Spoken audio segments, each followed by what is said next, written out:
घोडागाडी शर्यत आणि आंबेडकर जयंतीचा जल्लोष हे दोन भाग एकत्र आहेत. ब्लॅक अँड व्हाईट जोडी मैदानात आली आहे. माझा याच्या आधीचा व्हिडिओ तुम्ही पाहिला असेल. बैल असो किंवा घोडा असो, त्यांना सकाळी उपाशी ठेवले जाते पळण्यासाठी, पोट रिकामं.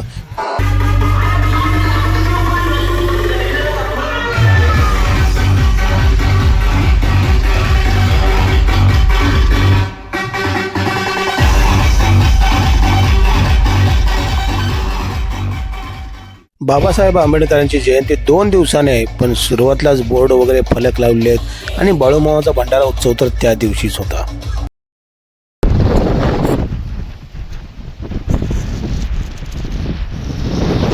तर मित्रांनो, वाऱ्याचा भरपूर आवाज आहे, त्यामुळे मी माईकला व्हॉइस ओव्हर करून सांगत आहे की डिग्रजच्या कृष्णागिरी दररोज संध्याकाळी 8:15 ते 9 या वाजेपर्यंत साधारण 10 मिनिटाचा भाग येत असतो.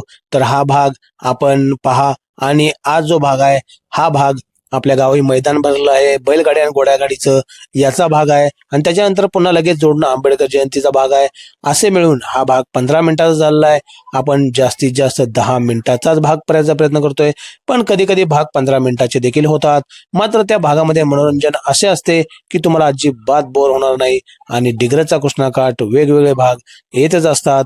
आणि आपण ज्या पुलावर उभारले तोच पूल आहे जो डिग्रज, मौजे डिग्रज आणि कसबे डिग्रज या 2 गावांना जोडतो. अशा प्रकारे माझे सर्व भाग पाहत चला.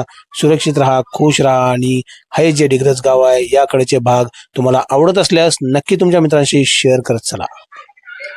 जेव्हा आपल्याला समजलं की बैलगाडी आणि घोडागाडीची शर्यत आहे, तर तेवढ्या स्पीडनं आपली गाडी पुन्हा तिकडे चालली मैदानाकडे.